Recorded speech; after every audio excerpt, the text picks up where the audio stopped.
start to dance, and I'm singing like, girl, you know I want your love. Your love was handmade for somebody like me. Come on now, follow my lead. I may be crazy, don't mind me. Say, boy, let's not talk too much. Grab on my waist and put that body on me. Come on now, follow my lead. Come on now, follow my lead.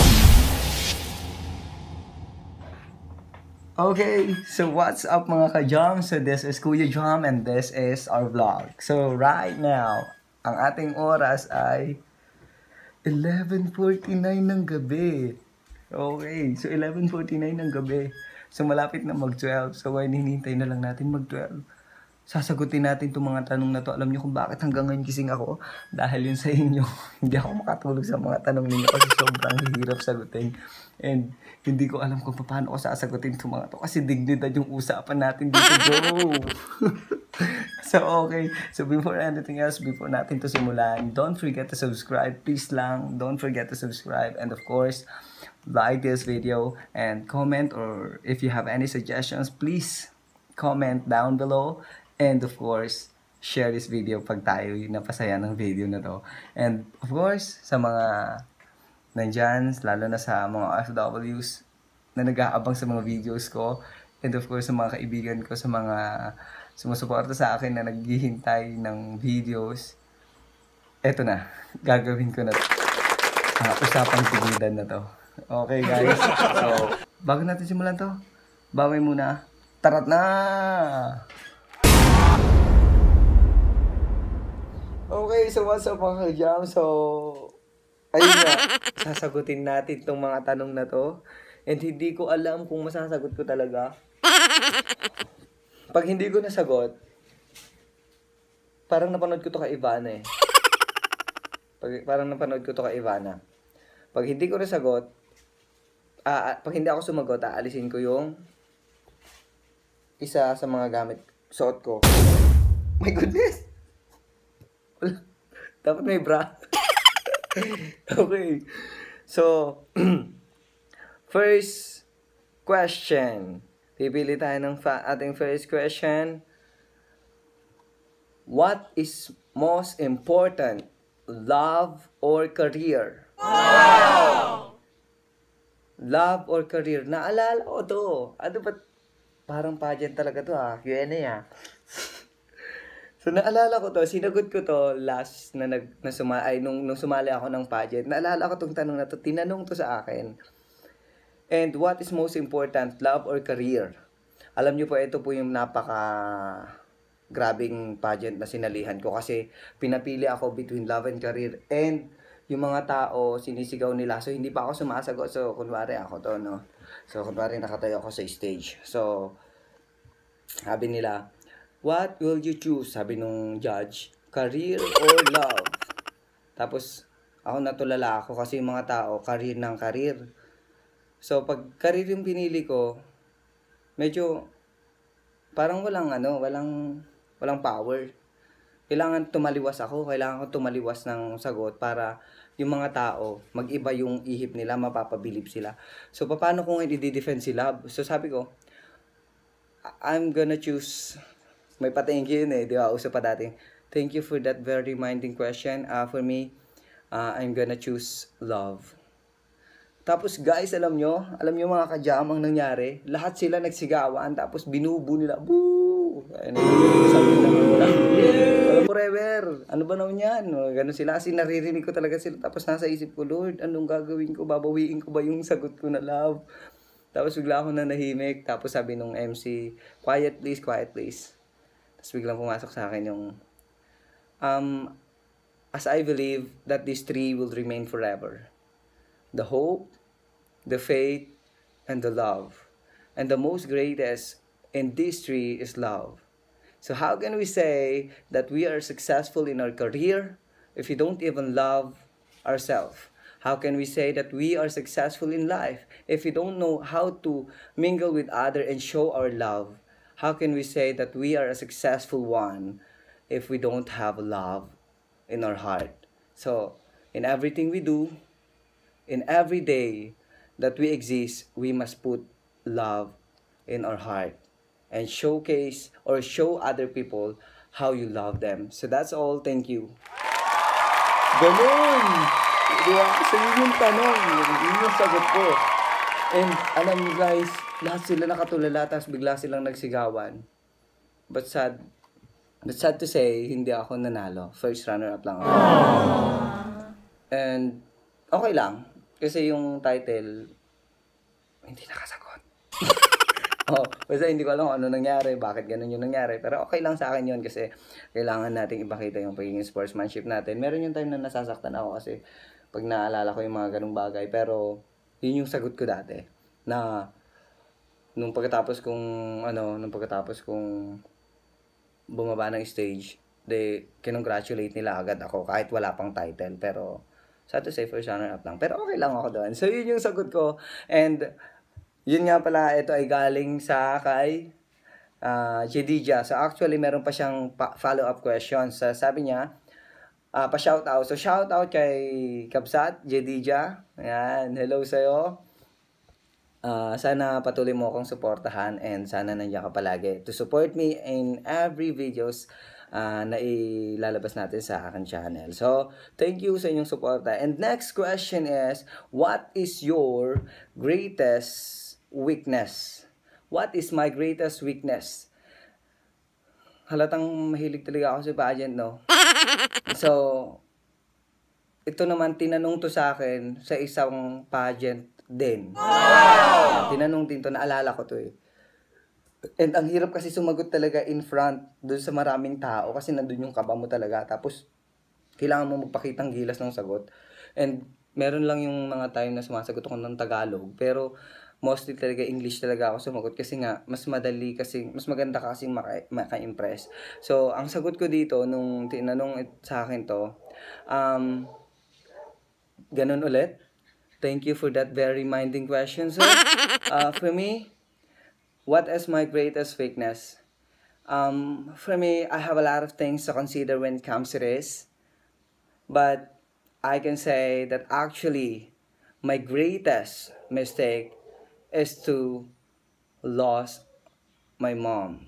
Because my mom teach me how to become a good son, teach me how to become a real man. And that was my greatest fear, my greatest weakness, to lose my mom. That's all, thank you. Yun na. Palakpakan pa rin naman sila. Hindi ko naman bakit, pero sad to say, hindi pa rin tayo title doon. Madalas kasi ako nanalo, madalas ko nakukuha yung Mr. Wheat, madalas ako nababati sa Q&A, pero lagi ako nadidegrade sa height.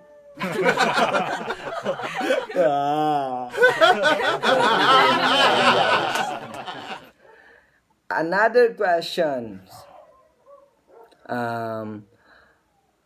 Weakness and strength mo po, kuya. So, kanina sinagot ko, mother ko. And, actually, nung nagtagal kasi yung si Papa, parang lalong gumaan yung loob ko kay Papa. Dati kasi medyo hindi kami close kasi masyado matapang si Papa. Pero ngayon, parang nag-iba yung weakness ko. Nag-iba yung weakness ko. Yung buong family ko, talagang naging weakness ko sila na pag merong nahihirapan sa kanila, pag merong nagkakasakit sa kanila, pag merong sasaktan sa kanila, talagang sobrang affected ako. Hindi natin ako. Sobra parang ako rin yung nanginginig. Ganun. And my strength is sila din. Pag nakikita ko silang masaya, pag nakikita ko silang na-achieve nila yung mga bagay na gusto nila, yung mga kapatid ko, pag na-achieve nila yung mga bagay na gusto nila, sobrang yun yung nagpapatatag sa akin na nakikita ko, wow, thank you Lord. So, yun lang. So, number 2 yun. So, number 4. Kung magiging model ka, kuya, iiwan mo ba ang pagiging vlogger mo? Or kung papipiliin ka, pagiging model o vlogger, why? Pa-shoutout na din po. Okay. So, shoutout sa'yo, kapatid. Sabi niya kung magiging model ako. Kasi nabanggit ko sa 10 Facts About Me na talagang pinakagusto kong ginagawa ay modeling. Pero ngayon ko na-realize that in vlog, sa pag-vlog, napakasaya pala. Ang saya-saya.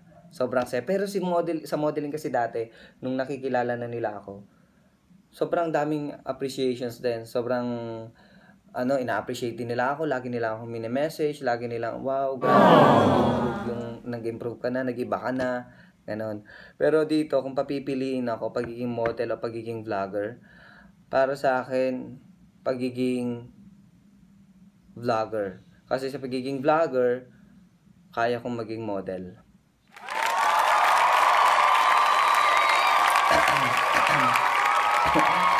Okay, so next.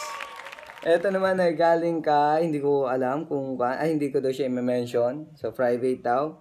Sabi niya ako, may tanong. So, sabi ko, nag-my day ako. Sino pa may tanong? Sabi niya ako, can you be my best friend not just in social media but in person? Of course naman, lahat naman welcome sa akin. Lahat naman gusto kong tanggapin bilang kaibigan. Napaka-friendly ko kayang tao. Sobrang friendly. You are always welcome. Wag lang tayo nga abot sa punto ng, alam mo na yon, yung mga bagay na hindi na dapat. Yung kumbaga below the belt sa mga natin.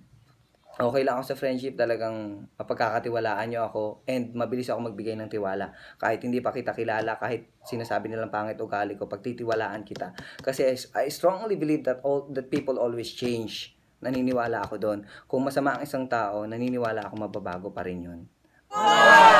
So, yun lang. Next. Hanap pa ulit tayo.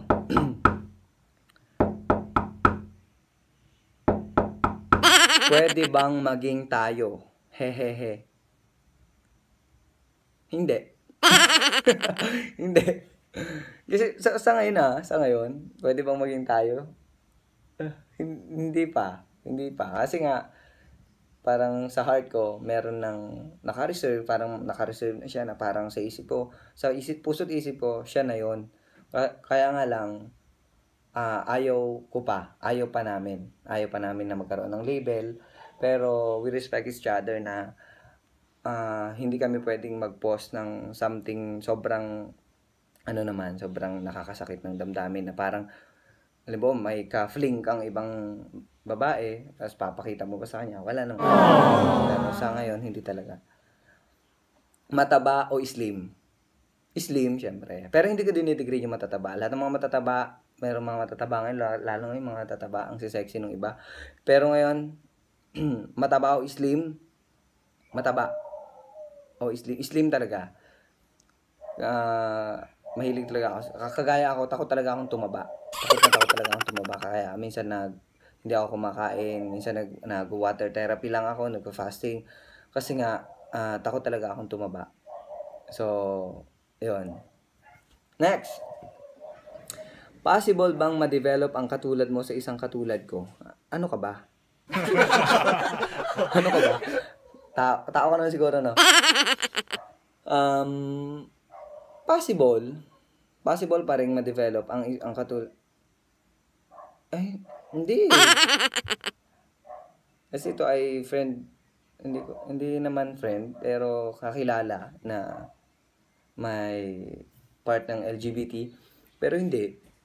Hindi talaga. Parang I tried this na parang something na, kasi maraming nagparamdam, maraming nagpaalam ng ligaw, kahit alam mo na, kahit pareho kami ng gender. Pero parang hindi talaga nag-work. Parang, okay, bahala ka. Pero hindi dumadating sa point na ayoko talaga. Hindi ko talaga na pinapansin. Ganun, dumarating sa point na ganun na, pasensya. Ganun talaga. Ayoko. And, hindi talaga. Kasi meron talagang may-ari. Mataba o payat? Slim, parang pareho lang to kanina. Mataba o payat? Payat, syempre. Payat. Mas gusto ko mapayat. Mas komportable ako. Next.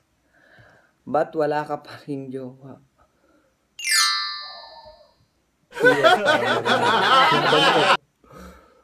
Ba't wala pa rin akong jowa? Bakit nga ba? Ba't nga ba wala pa rin akong jowa? So, yun nga, kanina nasagot ko na ayaw lang namin magkaroon ng label, pero masaya ako sa buhay ko ngayon. Kontento ako, lalo na sa mga sumusuporta, and still, she is supporting me. And gusto ko kasi, meron kasi tayong mga past sa ex natin na minsan parang naaalala mo pa. Yun kasi talaga yung totoo. Prangkahan ko ng sinasabi ngayon. Meron kasing part pa sa akin na parang hindi pa talaga totally naalis. Pero sa ngayon, nararamdaman ko na parang nag-iiba na kasi parang medyo sumasaya na ako sa pakiramdam ko. Pakiramdam ko talaga sumasaya na ako sa mga chat niya, sa mga ginagawa niya, sa akin, yan. Masaya na ako. Kaya hanggang ngayon wala pa rin akong jowa. And isa pa sa reason nito is yung family ko. Talagang todo mahirap pa talagang pumasok sa relasyon kasi inisip ko pa yung mga pangarap ko sa kanila. So, well anyway guys, so ito muna ang ating part 1 kasi masyadong mahina ang net ko. Hindi ako basta-basta maka-upload. So, tutuloy natin to sa part 2 ng aking vlog. So, bye-bye guys. Bye-bye mga ka-Jam. Stay still. This is Kuya Jam and this is our vlog. Yan. Patuloy ko yung sumuporta sana sa akin.